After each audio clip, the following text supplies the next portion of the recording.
Pasuk Beis. This is when Yosef reveals himself to his brothers. And nobody was present when he revealed himself. V'yitin es kol bivchi. And he calls out with his voice, crying. V'yishmo Mitzrayim v'yishmo beis Paro. The cry was so loud that Egypt heard and the household of Paro heard. V'yomu Yosef elechov, ani Yosef. And what's the first thing he said? All of a sudden they hear this cry. They don't know what's going on. Here there's this viceroy who's withholding Binyamin. And all of a sudden he gives this scream and he starts wailing. V'yomu Yosef elechov, ani Yosef. Hod ochi choy. I am Yosef. Is my father still alive? Lo yochlu echov lanos oso kinivelu miponov. When he revealed who he was and he said, Hod ovichoi, his brothers were not able to respond because they were overwhelmed in his presence. What do you mean they were overwhelmed? They were shocked. They were shocked, and therefore they were overwhelmed? So Rashi over here says in Gimel, Nivlu miponov mneabusha.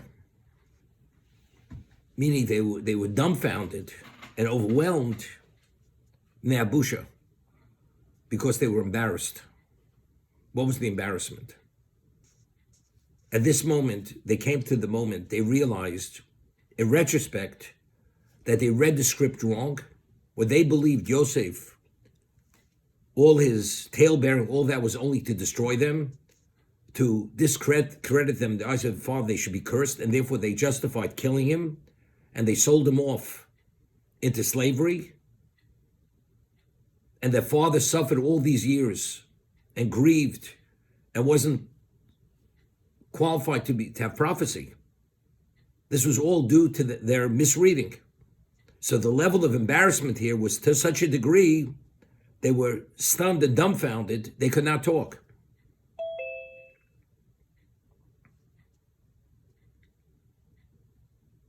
Firstly, how did Chazal know it was B'nei Abusha? How do you know it was because of embarrassment? Maybe person is shocked. You're shocked, surprised. You haven't seen your brother in all these years, and all of a sudden, Ani Yosef. And he's the viceroy. And we're not talking about ordinary people. You know, certain people are not fazed or moved by anything. These people are the Shiftei Koh. They're the tribes of God. Why should they be overwhelmed to a point that they can't express themselves, they can't speak? It's not because they're stunned. It has to be something which relates to who they are. Meaning, immediately, this revealed to them that they're culpable. They have great levels of culpability. Until now, they believed they were right. Everything was justified. What they did, it was painful, but it was justified. Now they realized the basis for their justification was baseless, and now there's great levels of liability and culpability here. All the pain they caused their father, all the suffering they brought upon Yosef because of what they did, it's unforgivable. Because it was due to their own egos, their own envy and their own jealousy why they did what they did. Until now, they didn't believe it was that. But now it's been proven that the dreams were prophetic because every aspect of the dream actually came true. That's how Chazal know it's Bnei Abusha. It's because of embarrassment. That's why they were overwhelmed. 1 second.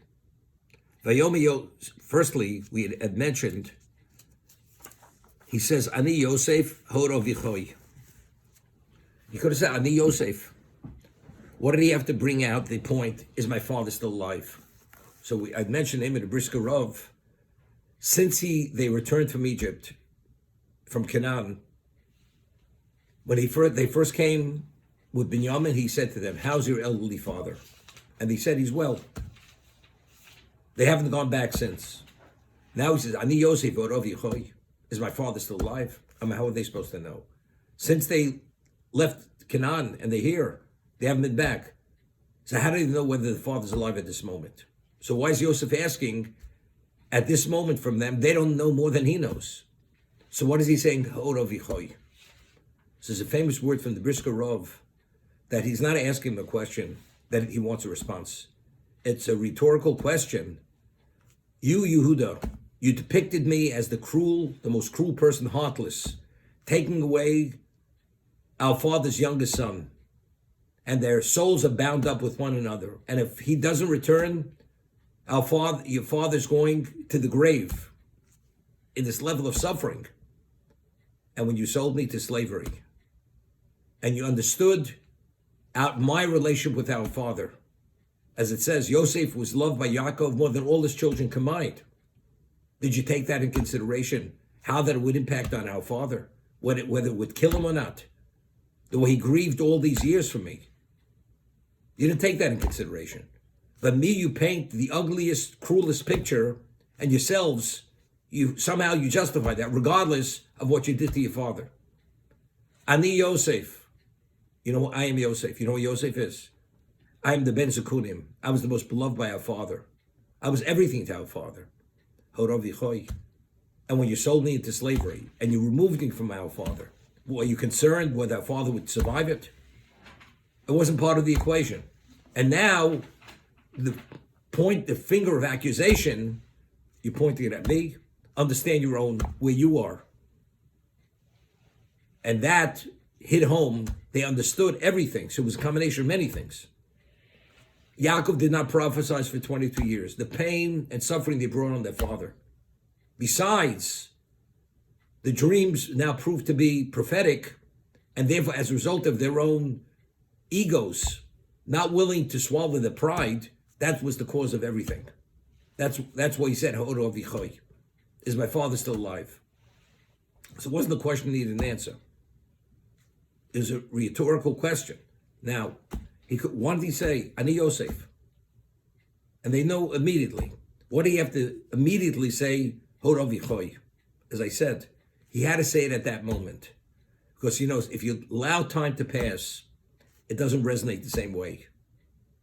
It doesn't resonate the same way. It has to be immediately after Yehuda goes and presents his case like as the ultimate professional. He didn't miss a point to point out how this was a sham and this was a setup and how cruel this man is. And this that he presents himself as compassionate, as God-fearing, is all false.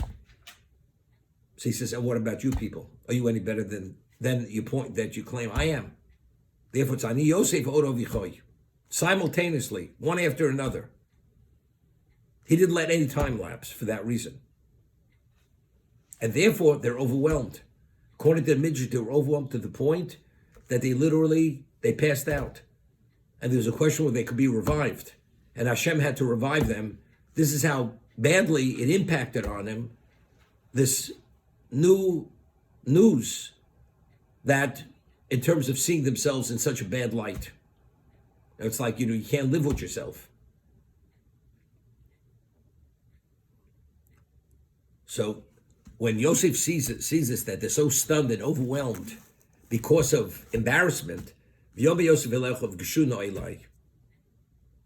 come close to me. Vayigoshu, and they approached him. Vayomer, ani Yosef achichem, asher machartem osi mitzrayim.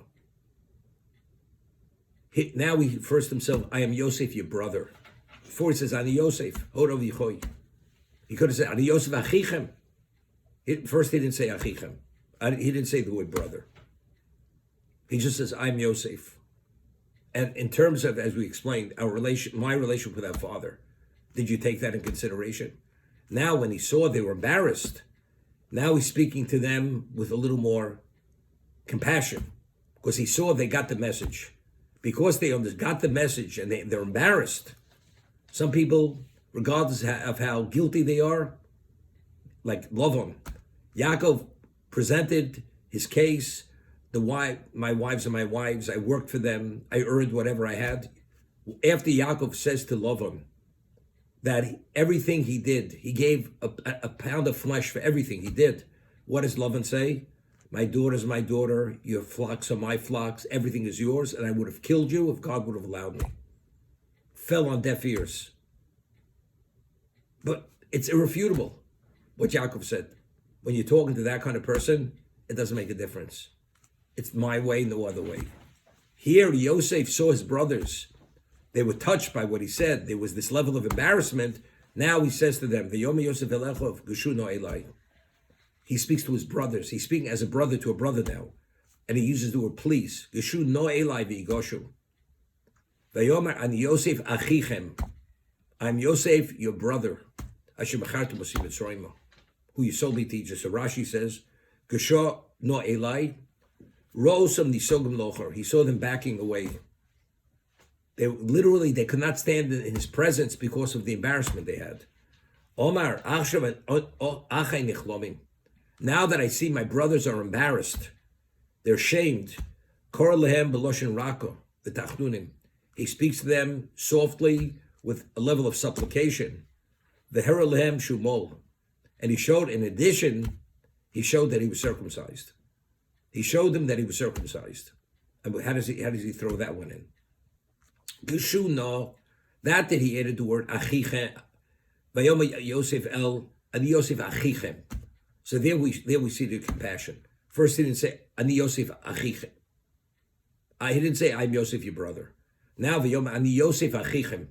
Now that he saw that they had this shame and they recognized the wrong and they had this remorse now he speaks to them, I'm Yosef your brother. Now he's speaking to them as a brother to a brother. He's not reprimanding them. But where does Rashi get it, which is the Medrash? He wanted to show them that he was circumcised. So over here, there's a Sifsei Chachomim.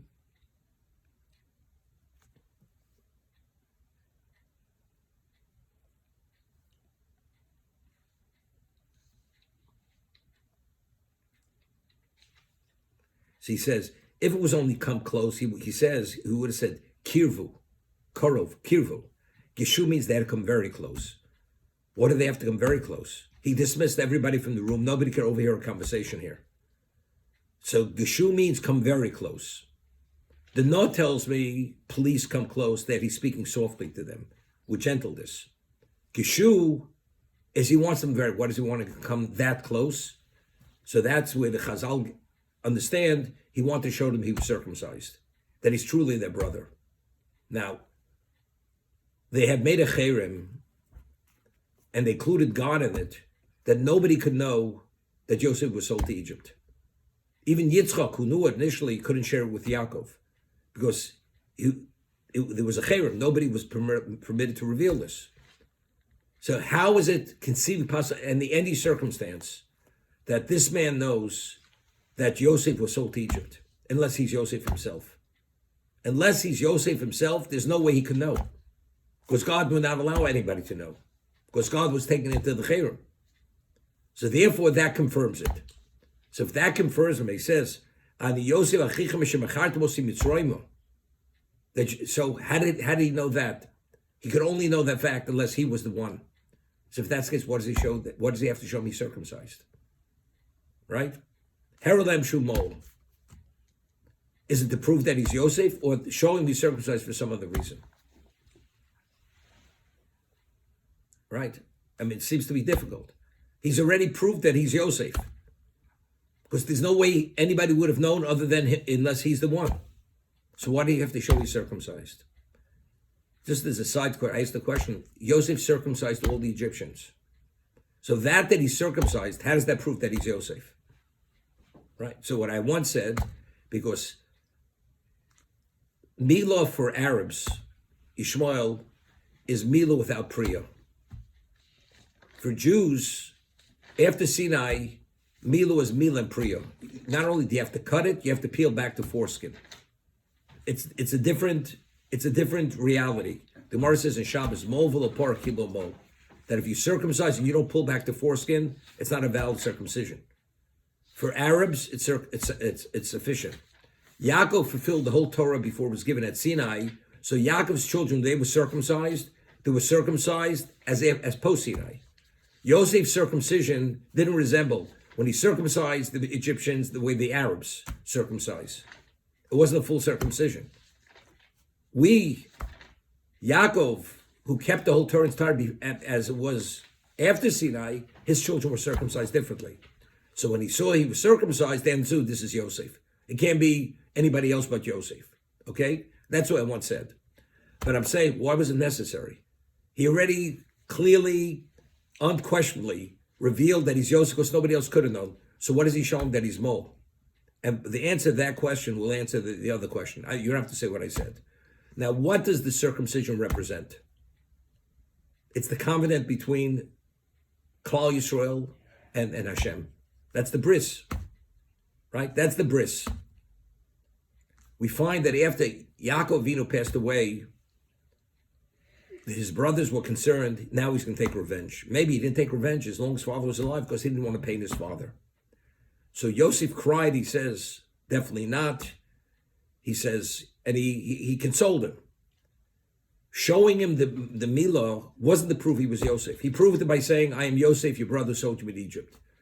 What he saw brought him close to show him that, you know something, he's God-fearing, meaning he's answerable to Hashem. That's what he wanted to show him, that he still identifies fully with the significance and what that symbolism represents. This is al-brischo shesamtem b'sarenu. That's what he's showing him. Not to prove he's Yosef. Yosef, they know he's Yosef. The question is, who is this Yosef? Is he going to take revenge? He has a conscience. He has a conscience because this is like we had the Mishnah in Brochos. Reb Yochanan ben Zakkai, his students came to him before he passed away and they asked him for a bracha. And he said to them, you should fear Hashem the way you fear people. So they were taken aback. They felt it wasn't a sufficient bracha. And he realized it. He says, let me ask you a question. When you sin, is it easy to sin behind closed doors or in public? So he says, definitely, when nobody sees. But Hashem sees. So why is it easier? So therefore, my bracha is you should fear Hashem the way you fear people. Because if you fear Hashem the way you fear people, you're not going to sin at all. It's the same thing. The Milah represents Brislish Sam Sereno, that I can't behave or act despite what you did to me because I have the Milah. It's engraved in my being. You know, the Gemara says in Menachos that when David was in the bathhouse, all of a sudden he realized he's Orah min ha-mitzvos. He's devoid of any mitzvos. He's naked, can't study Torah, can't pray, can't do anything, and he's in the bathhouse. When he looked at his circumcision, he became ecstatic. And that's when he said the Pasuk, Sasa nochi amresecha kamotzi sholorov. I rejoice over your dictates as I came upon great spoils. When he saw he was circumcised, what did the circumcision represent? It represented his attachment to Hashem. That's what it represented. So when he showed him the circumcision, not to prove he was Yosef, not that he proved he was Yosef, I am Yosef, your brother who sold me to Egypt. That was conclusive proof. The question is about, are you Yosef, who's the tzaddik, where you're bound to God, and therefore everything you're doing is purely for the sake of Hashem?